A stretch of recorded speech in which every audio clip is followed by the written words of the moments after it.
예, 형제자매님들 반갑습니다. 안녕하십니까? 예. 즐거운 곳을 향해 가는 분들 때문에 많이 기 막히셨죠? 예.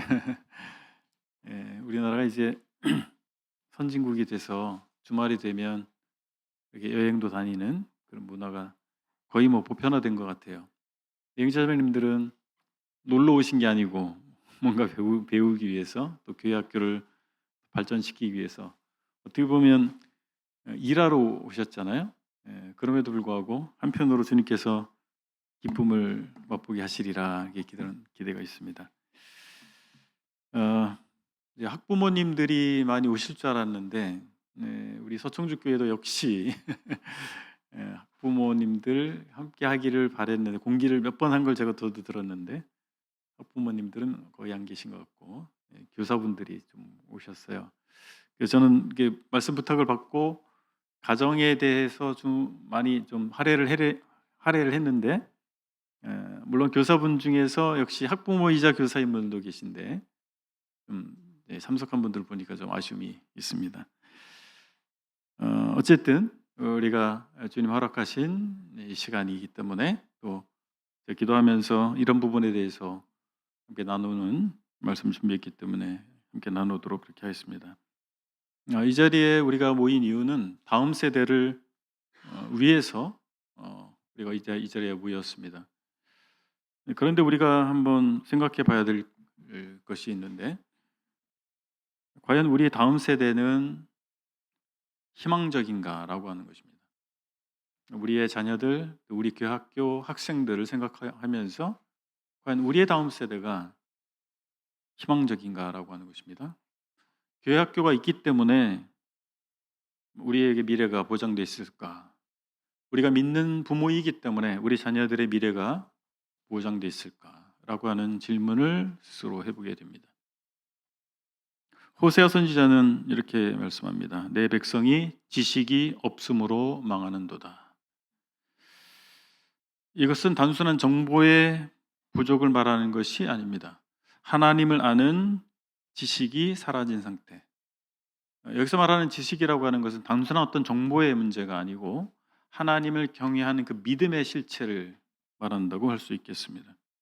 근데 그 책임은 일차적으로 부모에게 있고 또한 교회 일꾼들 그리고 교회 학교 교사들에게 있습니다. 또 제가 그 교환에 삽입한 성경 구절 사사기 2장 10절에 의미심장한 경고의 말씀이 있습니다. 이제 출애굽한 세대들이 다 이 세상에 사라진 상태에서 가나안 정복한 1세대들도 다 사라진 상태에서 이스라엘 백성들이 어떤 상황을 직면하게 됐을까라고 하는 부분, 그리고 시공을 초월해서 오늘날 21세기에 살고 있는 우리들에게 주는 메시지이자 경고의 말씀이기도 합니다. 그 말씀 읽으면 이렇게 말씀하고 있습니다. 그 세대의 사람도 다 그 조상들에게로 돌아갔고 그 후에 일어난 다른 세대는 여호와를 알지 못하며 여호와께서 이스라엘을 위하여 행하신 일도 알지 못하였더라. 다음 세대의 신앙은 자동으로 전수되지 않는다라는 사실을 우리 이 말씀을 통해서 확인할 수 있습니다. 전하지 않으면 사라집니다. 모으지 않으면 흩어집니다. 그래서 저는 이 첫 번째 시간에 우리 교회학교 현실을 정직하게 마주하길 바라고 하나님 앞에서 교회학교 미래를 다시 묻고자 하는 마음으로 이 시간을 갖고자 합니다. 첫 번째, 우리의 현실은 구령이 일어나지 않고 있습니다. 성도의 자녀만 모이는 교회학교입니다. 자매님들이 속한 교회학교는 어떻습니까? 성도의 자녀들로만 구성되어 있습니까? 아니면 믿지 않는 자녀, 믿지 않는 가정의 자녀들이 얼마나 있습니까? 이게 현실이에요. 오늘날 제가 서베이를 하진 않았지만 저희 교회를 기준으로 해서 충청 지역에 있는 교회들을 살펴보면 사실상 교회 학교는 성도 자녀 돌봄 공간이 됐습니다. 전도의 대상은 거의 없습니다. 새 생명이 들어오지 않습니다. 근데 예수님께서는 교회를 향해서 분명히 말씀하셨어요. 제자들에게 하신 말씀이니까 결국 교회에 대한 말씀인데, 우리가 잘 아는 지상명령이라고 하는 마태복음 28장 19절 이하에서 너희는 가서 모든 민족을 제자로 삼아, 이렇게 말씀하고 있지 않습니까? 그런데 교학교는 언제부턴가 가서가 아니라 모여 있는 아이들만 관리하는 곳이 됐습니다. 교회학교가 더 이상 구령의 현장이 아니라면 그것은 성경학교일 수는 있지만 복음의 현장은 더 이상 아닌 것입니다. 그럼 우리의 교회학교가 복음 현장이어야 할까요? 아니면 그냥 성경 가르치는 학교여야 할까요? 더 큰 문제는 이제 성도들의 자녀들이 대부분인데 그들마저도 구원의 확신을 갖고 있지 않은 경우가 태반이다라고 하는 것입니다. 성도의 자녀로 태어나서 어려서부터 교회 학교에 다니는 아이들조차도 자신이 구원받지 못한 상태에 머물러 있다라고 하는 것입니다. 저는 청소년 캠프, 한천성일 캠프에 계속 관여하고 있습니다. 얼마 전에 그 캠프와 연초에 있었는데 참가자 현황을 보니까 과반수가 믿지 않는 아이들입니다. 그 캠프에 참석하는 청소년들도 다 대부분 성도의 자녀들이에요. 거의 90% 이상 성도의 자녀들입니다. 그런데 그 중에 과반수가, 거의 한 60%가 아직 구원받지 않은 아이들입니다. 그들은 대부분 부모가 성도인 가정에서 자랐고 어려서부터, 기억나지 않을 때부터 교회 생활해온 아이들이에요. 근데 그들이 중학생, 고등학생이 될 때까지 아직도 구원받지 못한 거예요. 이사야 시대에 하나님께서는 이렇게 경고하셨습니다. 이사야서 29장 13절에 보면 이 백성이 입으로는 나를 가까이하며 입술로는 나를 공경하나 그들의 마음은 내게서 멀리 떠났나니. 이스라엘 백성들은 선민이라고 하는 그 타이틀은 변함없이 유지하고 있었습니다. 선민처럼 보인 거예요. 명목상 선민이었지만 그들 안에 참신앙이 없었습니다. 그것을 경고한 거예요. 그것을 드러내신 것입니다. 오늘날 우리 자녀들은 어떻습니까? 교회 다니는 아이들이에요. 우리는 그 용어를 사용하지 않습니다. 다른 교단에서 모태신앙이란 말을 쓰는데 결코 성경적이지 않죠. 뱃속에서 믿을 수 있어요? 그래서 우리는 사용하지 않는데, 우리가 그 용어를 거부함에도 불구하고 우리 아이들이 어떻게든 되지 않을까? 다 믿고 있지 않을까? 라고 하는 추정에 의해서 방치되고 있는 것입니다. 겉모습만 그리스도인인 것처럼 교회 다니는 아이들로 다니는 거예요. 그런데 그들이 결국에는 구원받지 않다면, 신앙을 갖지 않다면 이제 그들에게 자유가 주어지게 됐을 때 떠나게 될 겁니다. 자기 가고 싶은 길로 가게 될 거예요. 이미 청소년기에 그런 아이들이 발생하고 있고 성인이 되면, 청년이 되면 이제 확실하게 그것이 구분되기 시작합니다. 실제로 많은 교회학교의 아이들이 성경 이야기를 알고 찬양도 따라 부르지만 중생의 은혜를 경험하지 못한 거예요. 거듭남의 은혜를 체험하지 못한 거예요. 그러니까 성인이 되면, 또는 성인이 되기 전에 이미 교회학교를 떠나죠. 교회를 떠나죠. 다 알고 다 믿고 있겠지? 절대 그렇지 않습니다. 부모의 신앙이 저절로 전수되지 않습니다. 교회에 출석하는 것으로 저절로 신앙이 형성되지 않습니다. 바울 사도는 고린도 성도들에게 의미심장한 경고를 했습니다. 고린도후서 13장 5절에 너희가 믿음 안에 있는가 너희 자신을 시험하고 너희 자신을 확증하라. 이 말씀이 불신자들을 향해서 준 게 아니라고 하는 겁니다. 고린도 교회에 믿는다라고 하는 성도들에게 이 말씀을 하고 있는 거예요. 우리는 초대교회에 대한 환상을 가지고 있습니다. 지금은 21세기 많은 세월이 지나서 본질이 왜곡되고 변질됐다. 초대교회로 돌아가면 훨씬 순수할 것이다. 고린도 교회는 초대교회입니다. 사도들의 시대에 있었던 교회예요.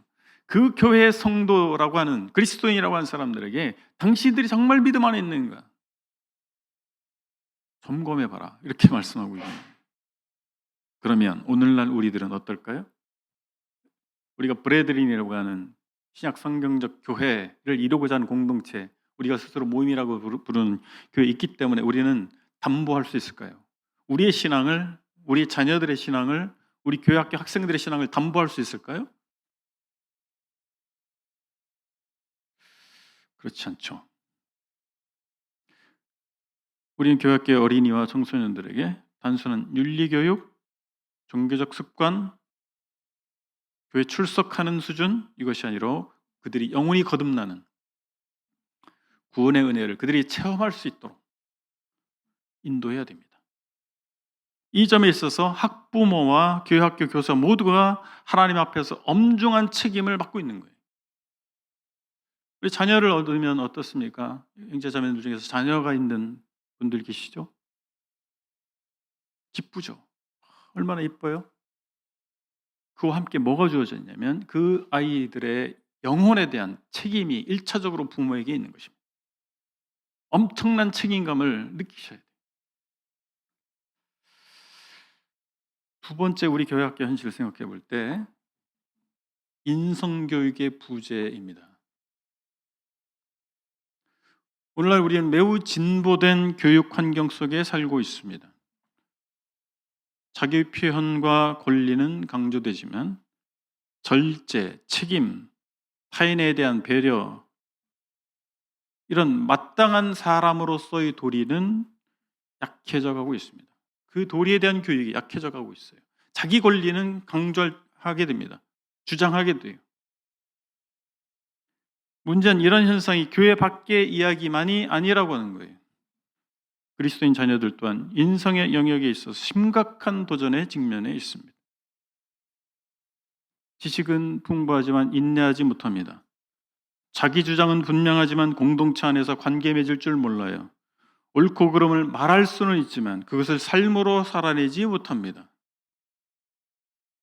이런 모습이 우리의 자녀들, 우리의 교회 학교 학생들의 모습 속에 나타나고 있지 않나요? 너무 높은 기대를 우리가 가지고 있는 걸까요? 예수님께서는 율법의 핵심을 이렇게 요약하셨습니다. 마태복음 22장 37절로 40절의 말씀을 요약해서 읽어드리면 내 마음을 다하고 목숨을 다하고 뜻을 다하여 주 너의 하나님을 사랑하라. 내 이웃을 내 자신같이 사랑하라. 이 두 계명이 온 율법과 선지자의 강령이니라. 하나님께서 율법을 주신 목적은 두 가지로 이해할 수 있습니다. 첫 번째는 하나님이 기대하시는 온전한 인간, 올바른 인간, 즉 하나님의 형상인 인간이 어떠해야 하는가라고 하는 것입니다. 그것이 율법이 보여주는 첫 번째예요. 하나님이 자기 형상을 따라 사람을 창조하셨다고 말씀하셨는데 그 인간은 어떤 모습이었느냐라고 하는 것입니다. 두 번째로는 그 하나님께서 원래 창조하신 그 모습에서 이탈한 타락한 인간의 현실을 보여주는 거예요. 그 목적에서 벗어난 인생의 비극을 보여주는 것입니다. 그래서 복음이라고 하는 것, 즉 구원 사건은 타락으로 변질된 인간성의 회복으로도 설명할 수 있습니다. 그냥 천국 갈 수 있게 됐다. 이것이 복음의 내용이긴 하지만 그것이 전부가 아닌 것이죠. 타락한 인간성의 회복, 원래 창조한 그 인간으로의 돌이킴, 이것을 구원이라고 말할 수 있지 않겠습니까?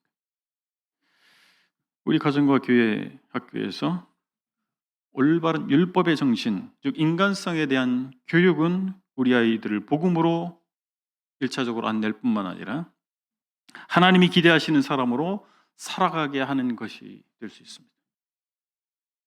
그래서 신앙과 인성을 우리가 분리할 수 없다는 것입니다.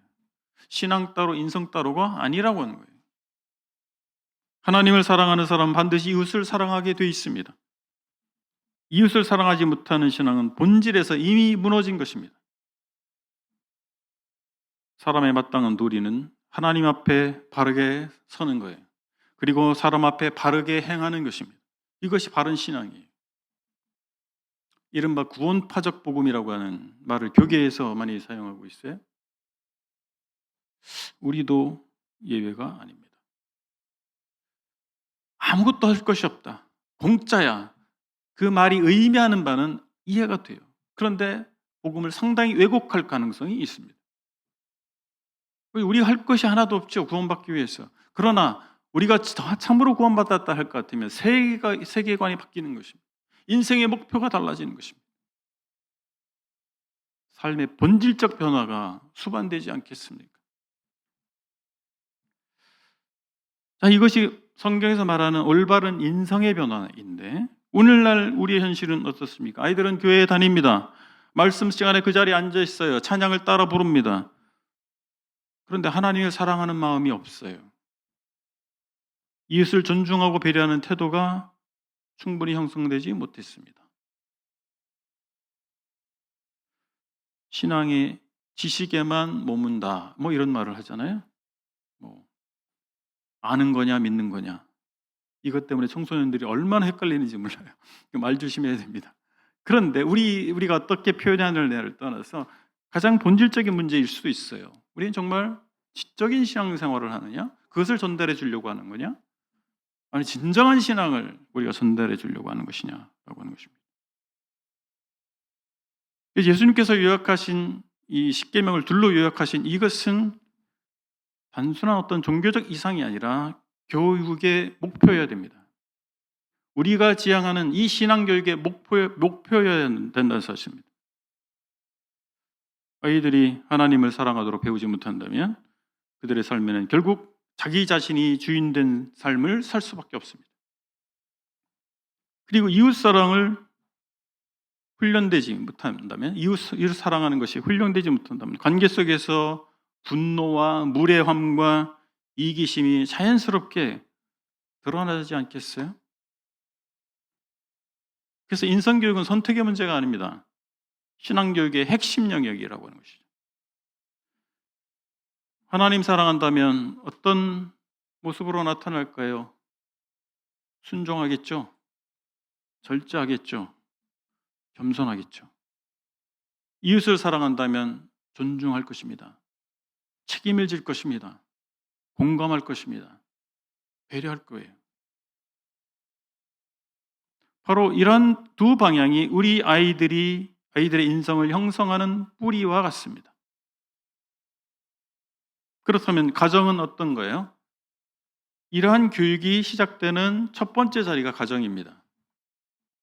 부모가 하나님을 어떻게 대하는지, 사람을 어떻게 말하고 대하는지, 사람에 대해서 어떻게 말하고 어떻게 평가하고 어떻게 대하는지를 우리 자녀들이 보고 배워야 되지 않겠어요? 하나님을 사랑한다고 말하지만 삶에서는 하나님의 뜻을 전혀 고려하지 않고 자기 마음대로 사는 부모의 모습을 보면서 우리 아이들이 무엇을 배울까요? 사람을 사랑한다고 말하지만 다른 사람에 대해서 비난하고 헐뜯고 무례하게 군다면 우리 아이들이 무엇을 배울까요?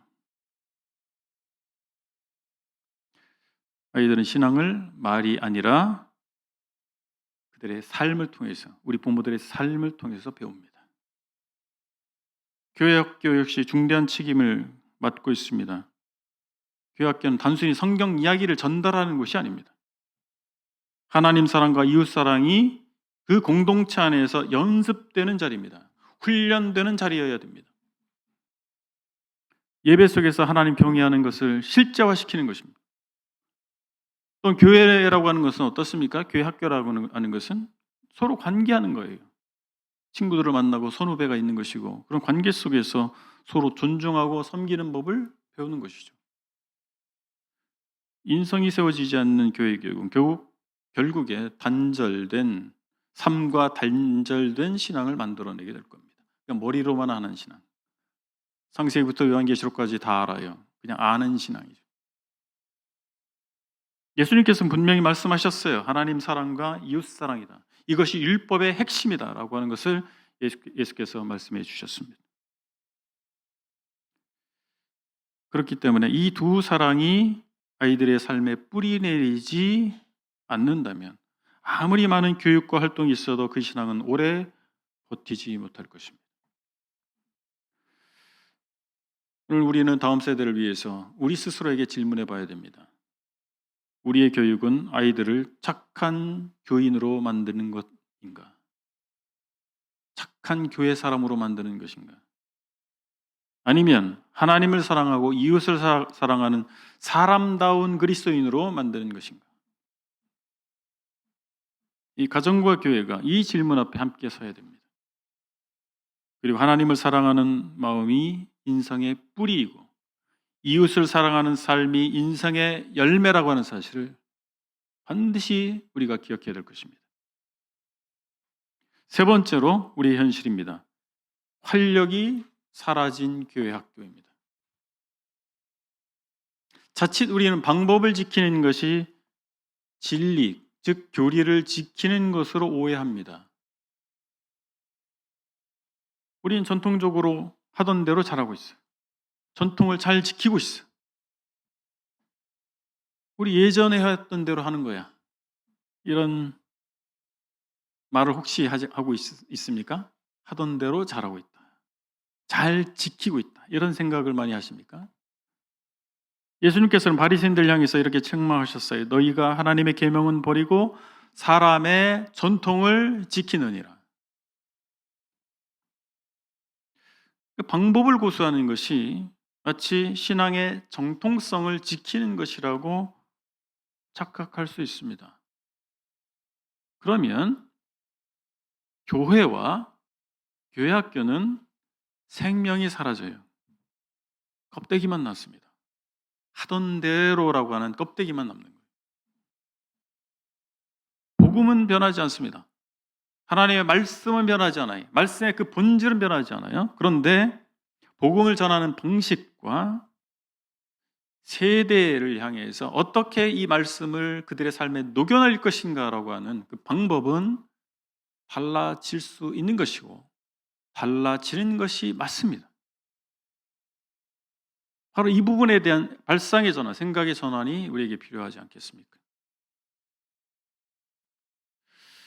학생들은 어떻습니까? 참여 의욕이 저하되고 있습니다. 여러분은 어떠세요? 중2병 걸린 애들 많지 않아요? 이미 초등학교 때부터 시작되는 애들이 있어요. 지난번에 저희는 크리스마스 이브 때 그 노엘의 밤이라고 해서 장기자랑도 하고 뭐 이렇게 해요. 초등학생들이 앞에서 눌동을 하는데요. 완전히 그 전형을 봤어요. 사춘기 전형. 정말 하기 싫은데 그 자리에 있는 게 신기해. 그래서 그러면 우리 아이들 한번 아이들의 입장에서 한번 생각해 봅시다. 우리 교사의 입장, 부모의 입장이 아니라 아이들의 입장에서 한번 생각해 보자고요. 우리들의 교회 학교에 와서 그 아이들은 어떤 느낌을 받을까요? 이 자리가 기다려질까요? 아니면 의무적인 시간일까요? 솔로몬은 전도서 7장 12절에서 이렇게 얘기했어요. 지혜는 사람을 생명으로 인도하나니. 생명으로 인도하는 것은 인도하기 위해서 그 말씀이 마음에 와 닿을 수 있어야 됩니다. 우리 아이들은 강요에는 반응하지 않습니다. 그런데 진정성에 반응합니다.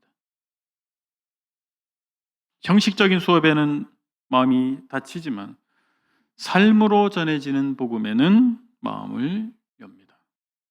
그래서 교사가 교사다워야 돼요. 우리는 원인을 자꾸 다른 데서 찾습니다. 저도 교회 일꾼인데 일꾼들도 그래요. 누구 때문에? 상황 때문에, 성도들 때문에.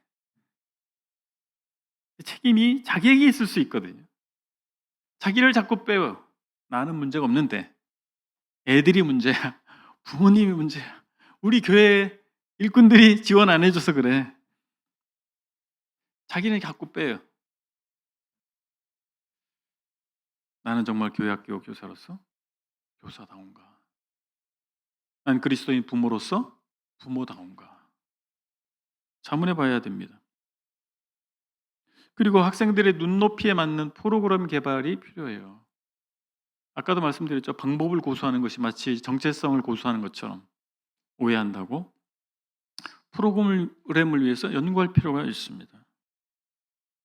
그래서 활력을 이뤄낼 수 있는 프로그램은 무엇일까? 5년 전에는 이것이 좋은 프로그램이었으나 지금은 아닐 수도 있거든요. 그래서 5년 전에 신박한 프로그램을 개발했어요. 그래서 10년이 지나도 계속 그 프로그램을 붙잡고 가려고 하는. 그때는 통했죠. 그때 아이들에게는. 세대가 5년만 지나도요. 전혀 다른 세대가 되는 거 아시죠? 달라질 수 있어야 됩니다. 자, 네 번째 우리가 생각해 볼 것은 사라지고 있는 교회 학교입니다. 아동부나 청소년부가 없는 교회들이 늘어나고 있습니다. 이제 더 이상 먼 나라 이야기가 아니에요. 아동부가 없고 청소년부가 사라진 교회들이 늘고 있다라고 하는 데이터들이 있어요. 대한예수교 장로회 합동 측 조사에서 100명 미만의 작은 교회 중에 약 48%가 주일학교가 없다고 응답했습니다. 규모가 작은 교회에서는 주일학교를 운영하지 않는 비율이 높은 거예요. 목회 데이터 연구소의 한국교회 통계 2024년 자료에 따르면 코로나19 이전 대비 교회학교의 현장 예배 회복률이 약 81% 수준으로 나타났습니다. 성인 예배는 87%로 했는데 훨씬 낮은 수치입니다. 전반적인 교회학교 사역의 회복이 더딘 것을 보여주고 있습니다. 같은 통계에서 교회학교 현장 예배가 코로나 이전보다 성장한 교회는 약 12%로 나타났습니다. 한 조사의 경우에 약 22.4%의 교회가 주일학교가 없다라고 하는 응답이 있었습니다. 일부 연구에서 2030년까지 교회학교가 사라질 수 있다라고 하는 경고가 나타납니다. 가장 큰 이유가 무엇일까요? 학교도 문 닫는데 교회학교인들 예외일소냐? 인구 절벽이죠. 이건 우리나라 국가적인 문제이기도 합니다. 인구 절벽. 인구 구조가 급변하고 있는 거예요. 그래서 직격탄을 교회 학교도 맞고 있는 것입니다. 청년층의 경우 결국에는 이것이 세대가 쭉 올라가서 청년층까지 갑니다. 청년이 거의 사라지고 있다. 교회에서. 30, 40대도 사라지고 있다라고 하는 거예요.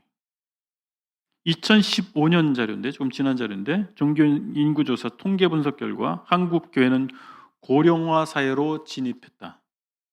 65세 이상 성도가 14.3%를 차지합니다. 10년 동안 65세 이상 기독교 인구는 81%가 증가했습니다. 75세 이상은 110% 증가했습니다. 30세 이하는 15% 감소했습니다. 어떻게 될까요? 사라지겠죠. 노인들 구원받는 거 중요한 일이에요.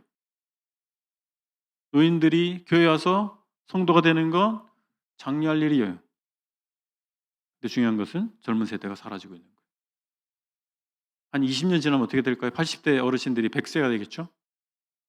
100세까지 살아계시면 다행이지만 대부분 돌아가실 거예요. 그럼 어떻게 될까요? 소멸하는 것입니다. 사사기에 아까 말씀드린 서두 읽어드린 마지막 장에서 그때 이스라엘의 왕이 없으므로 각기 자기 소견에 옳은 대로 행하였더라. 복음과 성경의 진리를 전수받지 못한 세대는 결국 자기 기준으로 살아가게 될 거예요. 교회 학교의 부재는 단순한 조직의 문제나 인구 문제 이전의 영적 계승의 단절이라고 하는 것에서 위험성이 있는 것입니다. 그럼 인구 절벽이 있는 이 상태에서 우리는 무엇을 해야 할까요? 과거보다 훨씬 엄청난 기도와 노력이 필요한 거예요. 인구가 막 늘어날 때는 기독교가 계속 성장할 때는 훨씬 적은 노력으로도 열매를 얻을 수 있었어요. 그래서 지금 어떻습니까? 인구가 이제 인구 절벽을 맞아서 줄어들 것입니다. 기독교는 이미 쇠퇴기에 접어들었어요. 우리나라에서. 그래서 훨씬 많은 노력이 필요하게 됐다라고 하는 거예요. 다음 세대를 잃으면 교회의 미래도 없습니다. 다윗은 고백합니다. 시편 100편 5절에서 주의 진리가 만대에 이르리이다. 그러나 다음 세대에게 전달되지 않는 진리는 한 세대에서 멈추고 말 것입니다. 우리 세대에서 멈추고 말 거예요. 우리가 마지막 세대가 될 수도 있는 겁니다. 교회는 건물이 아니잖아요.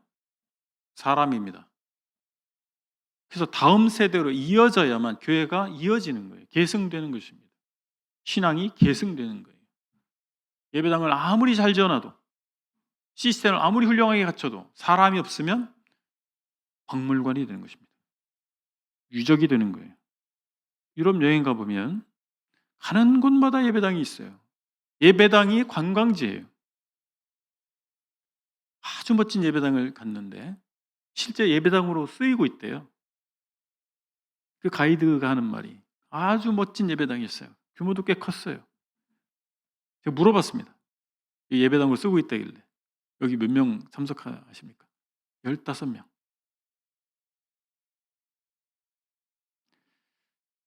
그래서 헌금이 거치지 않은 예배당 유지 관리를 하기 위해서 그래도 관광객이 찾아와가지고 유지하고 있는 거예요. 어떤 데는 아예 그냥 예배당 기능이 사라졌어요. 예배 드리지 않는 곳입니다. 더 이상. 무엇을 우리가 해야 할까요? 사람입니다. 사람을 세워야 돼요. 구원받게 해야 됩니다. 이 시간 교훈을 한번 정리해 보겠습니다. 교회 학교의 문제는 교사만의 문제가 아니고 가정과 교회의 문제예요. 이 자리에 학부모님들이 안 오신 것이 너무나 안타까워. 제가 서청주교회 일꾼이시면 이게 현실이에요. 관심이 없어요. 우리 아이들의 미래에 대해서 관심이 없는 거예요. 이게 현실이에요. 이게 증명해주고 있는 것입니다. 교회학교는 교사 몇 명의 헌신으로 유지될 수 없습니다. 교회 일꾼들, 지도자가 생각이 바뀌어져야 돼요. 부모들이 생각이 바뀌어져야 됩니다. 온 교회가 인식이 바뀌어야 돼요.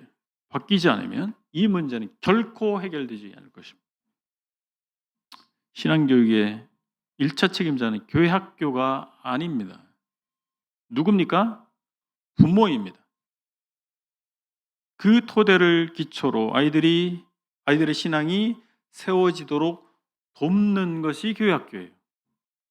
교회학교는 돕는 사람들이에요. 교회학교 교사들은 돕는 사람들이에요. 주체가 아닙니다.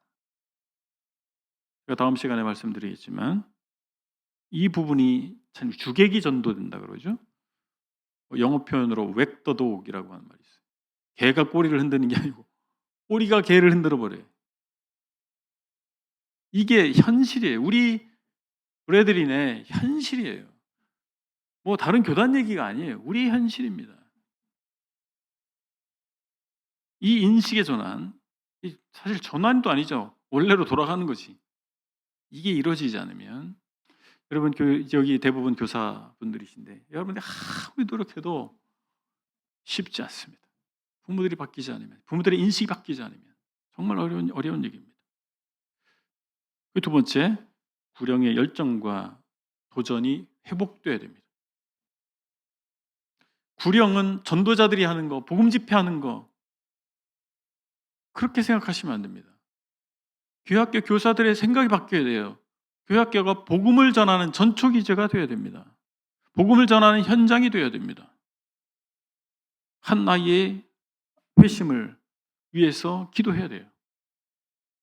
그러니까 믿지 않는 가정의 아이들을 위해서 복음을 전하려고 가야 되고 보내준 이미 이 울타리 안에 들어와 있는 믿음의 가정의 자녀라 할지라도 구원받지 못하고 있는 이 문제에 대해서 모든 책임을 하나님께 떠넘기고 하나님께서 구원하시는 것이지 마치 우리의 할 것이 없는 것처럼 무책임한 우리가 모습을 하고 있지 않은지 돌아봐야 됩니다.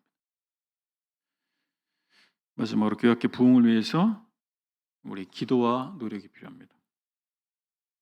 바울은 고린도전서 3장 6절로 7절에서 나는 심었고 아볼로는 물을 주었으되 오직 하나님께서 자라나게 하셨나니 그런즉 심는 이나 물 주는 이는 아무것도 아니로되 오직 자라나게 하시는 이는 하나님뿐이니라.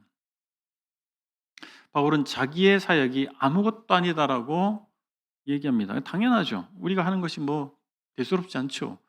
근데 이 문장에서 우리가 빼놓을 수 없는 것이 있다고 하는 거예요. 주권은 하나님께 있는 거예요. 하나님께서 하시죠. 최종적으로 열매 맺게 하시는 분은 하나님이십니다.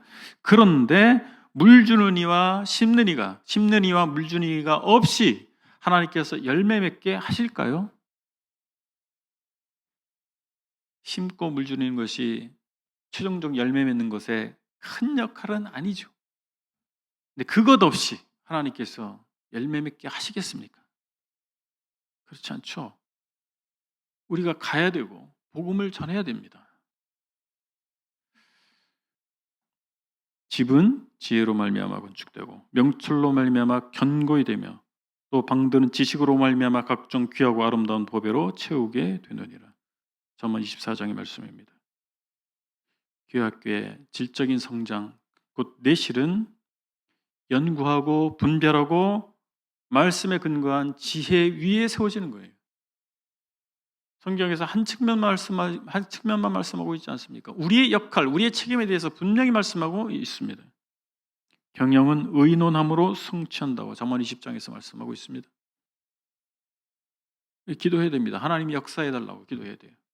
무릎 꿇어야 됩니다. 뿐만 아니라 우리가 연구하고 토론하고 숙고를 해야 됩니다. 노력해야 됩니다. 이 두 가지가 다 필요한 것입니다. 그래서 그 세대, 우리가 양육하고자 하는, 복음을 전하고자 하는 그 세대의 언어를 이해해야 됩니다. 언어가 다른 거 아십니까? 선교사만 언어 배우는 게 아니에요. 지금 우리는 세대 간의 언어의 장벽이 있어요. 예, 뭐 한국어가 달라졌을까요? 뭐 살짝 달라지긴 했지만 지금 말씀드리는 것의 의미를 잘 이해하실 거예요. 말이 안 통합니다. 그 세대 간에 통하는 코드가 있단 말이죠. 교사들은 그들의 언어를 이해할 필요가 있어요. 그래서 그들의 언어로 말해주지 않으면 그들이 못 알아듣겠죠. 많은 것들을 우리가 연구할 필요가 있습니다. 그들의 문화, 그들의 방식, 어떻게 그들의 집중력을 끌어낼 것인가, 어떻게 그들이 교회학교를 오고 싶게 만들 것인가. 지금도 쉽지 않은데 제가 짐을 막 넘겨드리는 느낌이 들어서 죄송하지만 이런 시간들을 통해서 우리 함께 교제하고 토론하고 연구해서 하나님께서 우리에게 맡기신 이 사람들을, 학생들을 어떻게 하나님께 잘 돌려드릴 것인가, 하나님 높여드릴 것인가, 이런 생각을 하기 위해서 모였기 때문에 이 말씀을 나눴습니다. 잠깐 기도하고 마치도록 하겠습니다.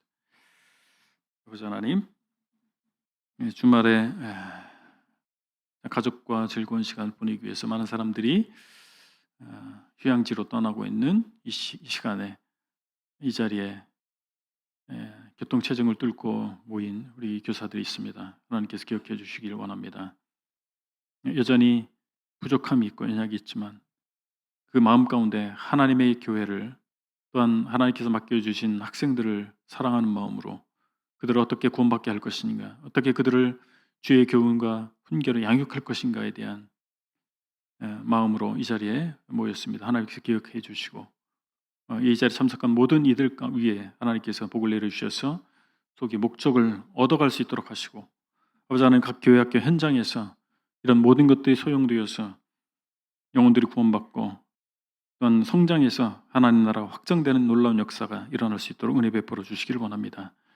이 시간, 나머지 시간 가운데 하나님께서 함께해 주시기를 의탁을 드립니다. 예수 그리스도 이름으로 기도했습니다. 아멘.